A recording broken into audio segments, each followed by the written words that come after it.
నమస్తే. ఇన్నాళ్ళు నన్ను సపోర్ట్ చేస్తూ, ఎంకరేజ్ చేస్తూ మీ ప్రేమని నాకు అందిస్తున్న ప్రతి ఒక్కరికి కృతజ్ఞతలు.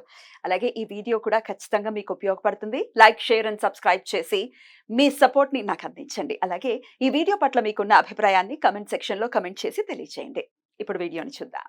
నమస్తే, వెల్కమ్ టు అవర్ ఛానల్. నేను పద్మిని. ప్రస్తుతంతో పాటు ప్రముఖ ఆధ్యాత్మికవేత్త, ప్రముఖ ఆస్ట్రాలజర్, న్యూమరాలజిస్ట్, జెమాలజిస్ట్ తనిష్క గారు మనతో పాటు ఉన్నారు. మాట్లాడదాం. మేడం నమస్తే. నమస్తే అమ్మా. రాశి ఫలితాలు చెప్తున్నారు. 2025వ సంవత్సరంలో శని మార్పు ఉంది, గురు మార్పు ఉంది, రాహుకేతుల మార్పు కూడా ఉంది. మరి ఈ 4 రాశుల గురించి ఆల్రెడీ మాట్లాడుకున్నాం, కర్కాటకం వరకు. మరి ఇప్పుడు 4 రాశుల గురించి మాట్లాడుకుందాం.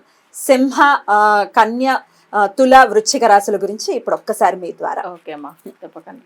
ఇప్పుడు ఏళ్ళ శని జరుగుతున్నాయి. జనరల్గా మనం మేషరాశి గురించి మాట్లాడాం, కానీ సింహరాశికి శని ఎలా ఉంటుందంటే, సింహరాశికి వరకు ఏంటంటే అష్టమ శనిగా వెళ్తుంది, స్టార్ట్ కాబోతోంది.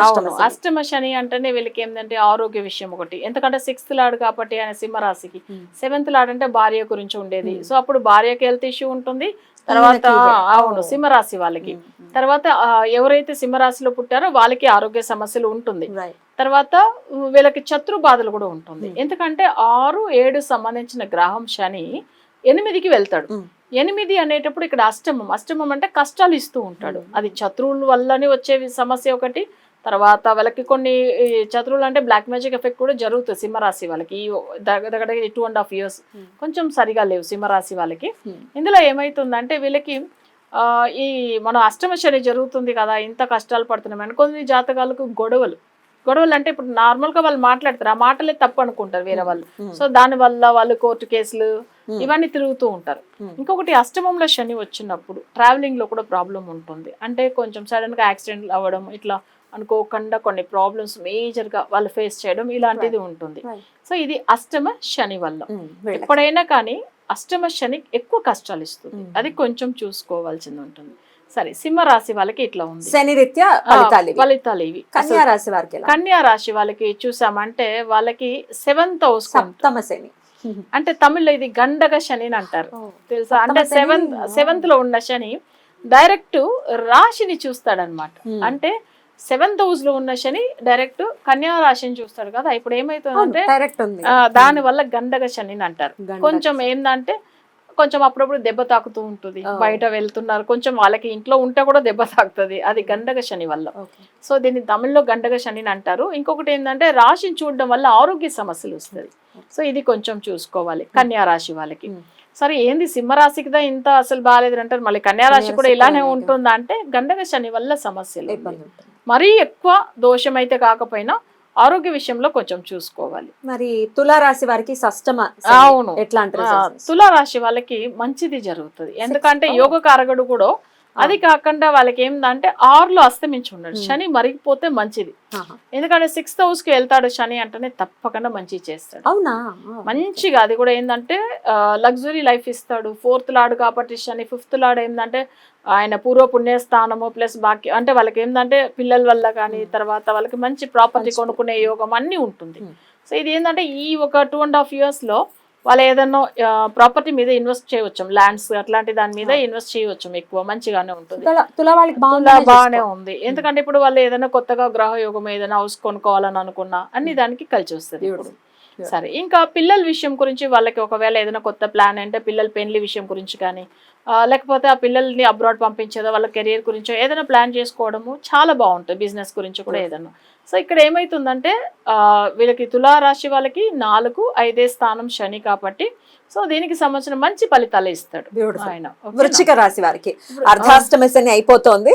అవును, మరి పంచమంలో శని ఎలా ఉండబోతుంది? అవును, ఇప్పుడు వృశ్చిక రాశి అనేటప్పుడు వాళ్ళకి ఏంటంటే అర్ధాష్టమ శని వెళ్ళిపోయింది, కానీ శని పంచమంలో ఉంటే కొంచెం మానసిక బాధలు ఇస్తాడు. అప్పుడప్పుడు సంచలం, అంటే వాళ్ళకి ఏంటంటే చిన్న చిన్న విషయానికి అప్పుడప్పుడు ఒక బాధపడుతూ ఉంటారు, కానీ మరీ ఎక్కువ సమస్యలని కాదు. బట్ పంచమ స్థానంలో కొంచెం ఏమైతుందంటే వాళ్ళు ఒక్కసారి ఉండేటి ఒక్కసారి ఉండరు, మైండ్ డైవర్ట్ అవుతూ ఉంటుంది, ఏందో మనకి ఇట్లా సమస్యలు ఉంది కదని. కానీ అయితే ఎక్కువ సమస్యలు అయితే ఇవ్వడు, బట్ మానసిక బాధలు ఉంటుంది అంతే. అది వచ్చి వృశ్చిక రాశి వాళ్ళకి.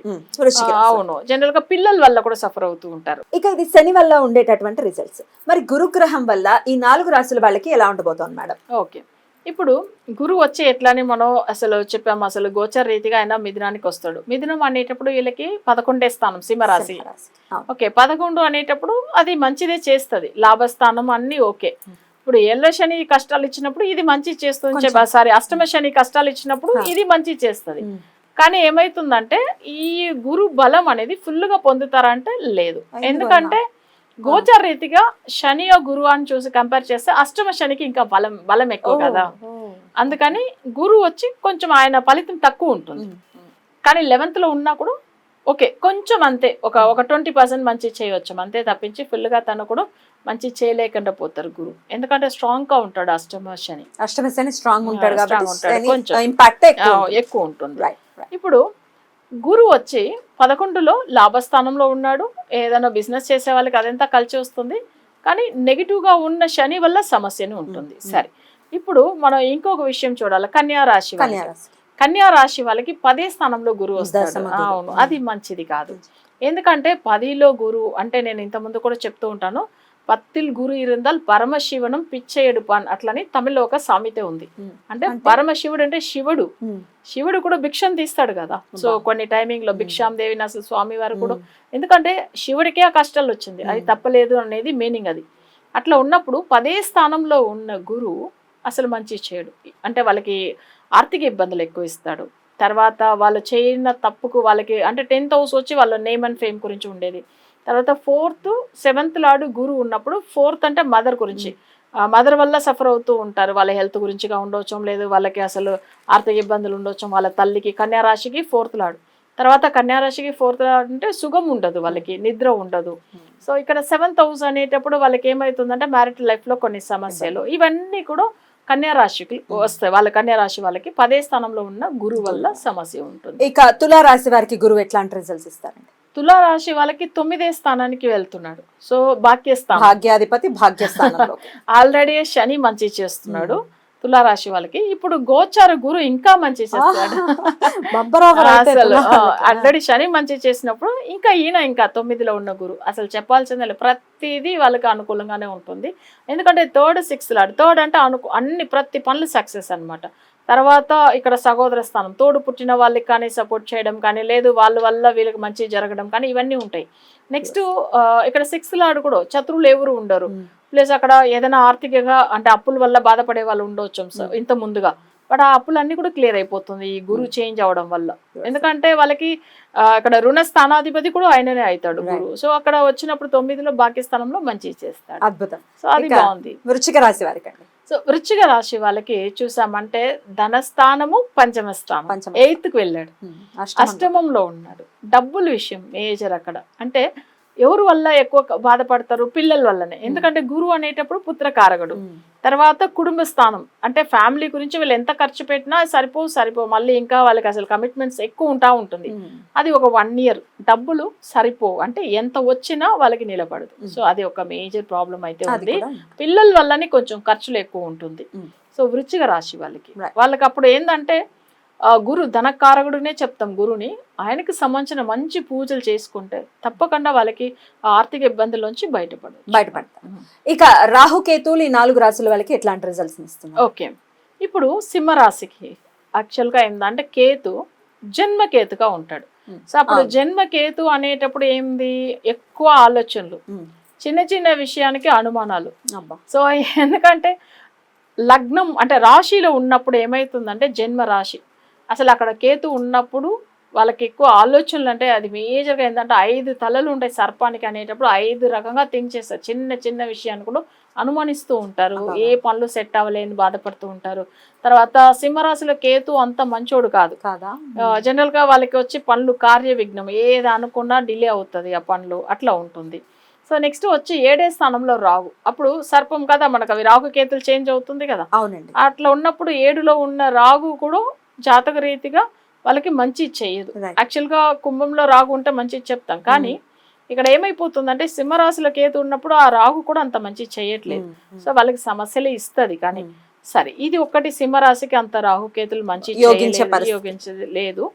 తర్వాత కన్యా రాశి వాళ్ళకి చెప్పాలంటే 6వ స్థానం 12వ స్థానం అవుతుంది. అది రాహుకేతులు మంచిది చేస్తారు. 6, 12 ఒకంత రిలాక్సేషన్ రాహుకేతుల వల్ల ఇది 1.5 సంవత్సరం అంటే మన 1.5 year ఉంటారు కదా రాహుకేతులకు, అదే ఎప్పుడు కానీ 18 months అంతే. వాళ్ళు అట్లా ఉన్నప్పుడు కొంచెం బాగానే ఉంటుంది కన్యా రాశి వాళ్ళకి. రైట్. సో ఇంకా తులారాశి వాళ్ళకి చూసామంటే లాభంలో ఉన్నాడు కేతు. సో లాభస్థానం అది ఇంకా స్ట్రాంగ్ పొజిషన్. అసలు కుంభంలో ఉన్నాడు ఇక్కడ, సారీ కుంభంలో ఉన్నాడు రాహు, సింహంలో ఉన్నాడు కేతు. సింహంలో కేతు లాభస్థానంలో ఉన్నాడు. సో ఆ కేతు అనేటప్పుడు చాలా తెలివితేటలతో సంపాదిస్తారు. అంటే వాళ్ళకి ఏంటంటే జ్ఞానకారకుడు కదా, వాళ్ళకి వచ్చి ఫుల్ సపోర్ట్ చేస్తాడు కేతు. యాక్చువల్ గా వచ్చి ఈ ఒక గోచార రీతిగా ఇక్కడ రాహు కేతులు కూడా చాలా మంచి చేస్తారు. ఒక సూపర్ డూపర్ ఇయర్ 2025 వాళ్ళకి అని చెప్పుకోవచ్చు. ఎందుకంటే ఈ గోచార రీతిగా చూడండి, వచ్చిన రాహుకేతులు కానీ శని కానీ గురు కానీ వీళ్ళందరూ మంచి చేస్తున్నారు. ఎటు తిరిగినా అట్లా బాగా వస్తుంది చూడండి. అవును, ఎందుకంటే 11వ స్థానంలో కేతు జ్ఞానకారకుడు, చాలా తెలివిగా ఉంటారు, అసలు మంచి ఇన్కమ్ లాభము. అట్లనే వచ్చి రాహు కూడా మంచి చేస్తాడు. కుంభంలో ఉన్న రాహు అసలు చెప్పాల్సిన పనే లేదు, కుంభంలో మంచి చేస్తాడు. ఇంకా వృశ్చిక రాశి వారికి, ఓకే, వృశ్చిక రాశి వాళ్ళకి చూసామంటే ఇక్కడ 4వ స్థానంలో వస్తాడు అసలు రాహు. ఓకే, ఇక్కడ జాతక పరంగా ఇక్కడ 10వ స్థానంలో ఉంటాడు కేతు. కానీ వాళ్ళకి కూడా రాహు కేతులు మంచిద చేస్తారు. సో కానీ 10లో ఉన్న వాళ్ళకి మరీ పెద్ద సమస్య అయితే కాదు, వాళ్ళకి యావరేజ్గా ఉంటుంది. సో వృశ్చిక రాశి వచ్చి ఏంటంటే 4లో ఉన్నప్పుడు కొంచెం ఏదైనా ప్రాపర్టీ విషయంలో కానీ లేదా అంటే రియల్ ఎస్టేట్ చేసే వాళ్ళు కానీ కొంచెం చూసి ఆలోచన చేసి ఇన్వెస్ట్ చేయాలి అంతే. సో వాళ్ళకి ఏంటంటే కొంచెం రాగు కొన్ని ఇబ్బందులు పెడతాడు 4లో ఉన్న రాగు, అంతే తప్పించి మిగతా అంతా బాగానే ఉంటుంది. రైట్, అద్భుతం అండి. 4 రాశుల వాళ్ళని చూసుకుంటే సింహ, కన్య, వృశ్చిక రాశి వాళ్ళకి ఒక ఇంత ఇబ్బందులు, మిశ్రమ ఫలితాలని చెప్పుకోవచ్చు. ఒక తులా రాశి వారికి మాత్రం ఒక సూపర్ డూపర్ ఇయర్ 2025 చెప్పుకోవచ్చు. మరి ఈ మిగిలిన 3 రాశుల వాళ్ళు ఇబ్బందుల నుంచి బయటపడాలి అనుకుంటే మీ జాతకాన్ని ఖచ్చితంగా పరిశీలించిన తర్వాత రెమెడీస్ తీసుకోవాల్సి ఉంటుంది. కాబట్టి అలా అద్భుతంగా వివరించారండి.